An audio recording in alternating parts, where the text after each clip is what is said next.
Kepolisian Denpasar Selatan menetapkan seorang perempuan berinisial AL yang tega membunuh bayinya sebagai tersangka.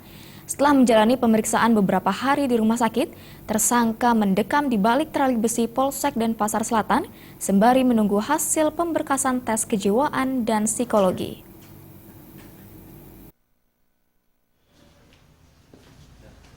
AL yang bekerja sebagai pembantu rumah tangga ini kini harus menjalani pemeriksaan di Mapolsek Denpasar Selatan. Pasalnya, tersangka yang tinggal di Jalan Suwung, Batan Kendal, Denpasar Selatan ini telah membunuh anak kandungnya yang baru dilahirkan. Kapolsek Denpasar Selatan Kompol Nanang Priasmoko mengatakan, setelah menjalani tahapan pemeriksaan kejiwaan dan psikologi di rumah sakit beberapa waktu lalu, kini pihak polisian secepatnya melakukan pemberkasan untuk menentukan proses hukum selanjutnya. Dari hasil interogasi, tersangka mengaku melakukan pembunuhan itu seorang diri setelah bayinya baru lahir.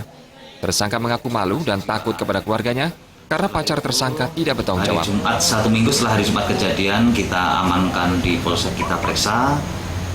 Setelah 1 minggu lakukan observasi kejiwaan, tahap pertama.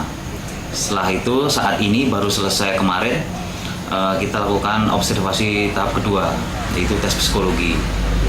Dari hasil itu nanti sekitar 2 atau 3 hari setelah pemeriksaan itu akan dikirimkan ke Polsek, ke penyidik untuk proses penyidikan, untuk pemberkasannya nanti apakah memang Arianti ini ada sesuatu dalam kejiwaannya atau tidak, atau memang normal, atau memang stres, atau bagaimana.